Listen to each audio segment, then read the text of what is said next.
Hey guys, this is Matt again. This is kind of a late review because this show ended a long time ago, like about 3 weeks, so sorry about that. Alright, this is another TV show review. This is the Once Upon a Time in Wonderland. This is a spin-off of Once Upon a Time, the really popular show on ABC, which I love.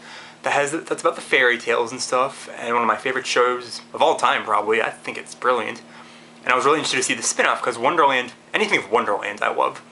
Because I think it's such a fascinating place, and I wouldn't mind going there actually, even though it'd be a little freaky, but I'm freaky like that. So anyway, the plot, of course, the main character is Alice, and the plot is she's been there before. It's not a flashback, but before the show starts, we know she's been there. She had a relationship, she had adventures. Now she's stuck in an insane asylum, put in there by her family, and she goes back with help from the rabbit, the white rabbit, and the Knave of Hearts, because her love, when she went there the first time, she fell in love with a genie called Cyrus, and they were in love. They were made for each other. And then the main villain in the show, the Red Queen, not to be confused with the Queen of Hearts. Those are not. People think those two are always the same characters. They're not. The Red Queen in the book comes after the Queen of Hearts. So Red Queen supposedly kills Cyrus. She doesn't, and Alice gets him back to the real world, and the whole show is her trying to find Cyrus to get back together with him, and all these adventures and stuff. And I really liked it. I thought it was a great show. Each episode brought something new to the table. Oh crap, what was I say? Oh yeah, the Red Queen. She's not the only villain. Jafar is technically the main villain.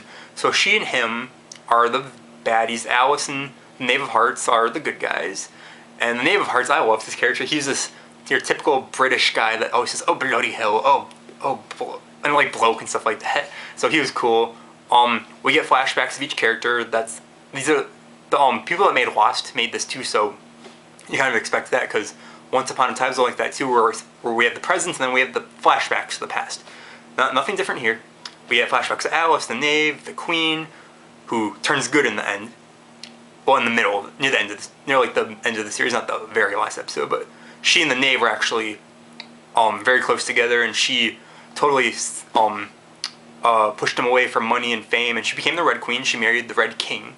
So there's that whole story. Jafar, we learn, his father was the Sultan from Agrabah and Aladdin, and he totally, once his mom died, the Sultan took him in and totally treated him like crap.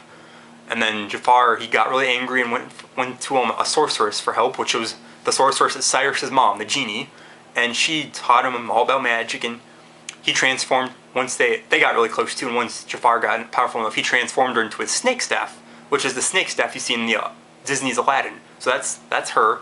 And then he kidnaps the Sultan and pretty much puts him in jail for life, wanting him until he says he loves him as a son, and that never happens. And that's pretty sad. Who else do we get a flashback from? The Knave, same story pretty much. He was part of Robin Hood's Merry Men.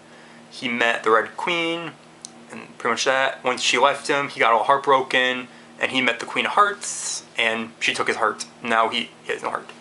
Yeah, people in this show and Once Upon a Time, people take hearts so easily, and you're still alive. Like, whatever. It's a pretty cool effect. Like, you can't die without your heart, but whoever has your heart can control it. So I thought that was a pretty unusual way of going about things, but I'm fine with it. There's more I want to talk about, but let me get my laptop quick. Hold on. Okay.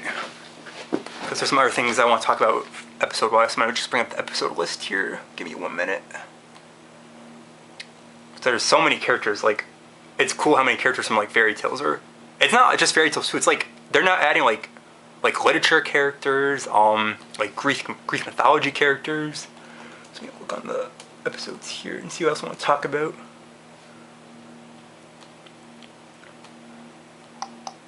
Hold on, almost there.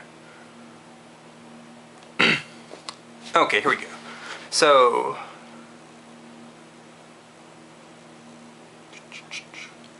oh yeah, other characters. Another recurring character I really thought was funny was the Caterpillar, and he's actually voiced by Iggy Pop, who, if you guys don't know who he is, I don't really know who he is really, but he's some kind of musician. I don't know bands, but that's just an interesting voice. The Caterpillar is so creepy in this book. He's almost like a mafia lord almost, if that's how I can describe it. It was just weird. So he's in a lot of episodes, and he makes a lot of deals with the characters for something.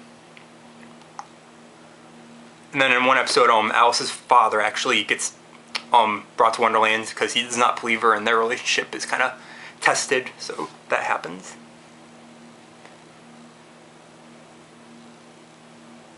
Oh yeah, the biggest one of my favorite characters that came in the end was the Jabberwocky. Now the Jabberwocky, if you've seen the 2010 version, Tim Burton, it's a giant monster, dragon-like monster.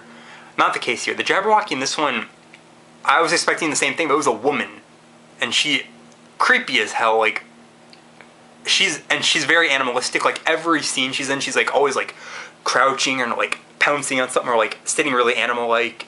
She just did a great job. I don't know the actress, but kudos to her because she is, the way she speaks, the way she moves, ugh, just creepy.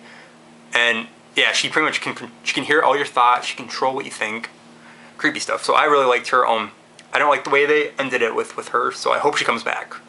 And then of course, this is only meant to be one season, I heard, so there will not be a second season. It has to end happily. You can't end it very bad, but everything gets back to normal. Jafar gets transformed into a genie and he's trapped in his bottle. Cyrus and Alice get married. The Knave and Queen of Hearts get back together. Just everyone's happy. So all in all, I really liked it. I thought it was a great spin-off series. I think they should do more of these. Like maybe like Agrabah from Aladdin was featured a lot in this show. So maybe Once Upon a Time in Agrabah, maybe Once Upon a Time in Neverland. It can go on. I think I'd love to see another version of this, but the way they're going on the Once Upon a Time now, I'm thinking it might go Once Upon a Time in Oz, because the Wicked Witch is a big character on Once Upon a Time Season 3 right now, so I would like to see that. Alright, that's my review, so I'll see you guys later. Bye.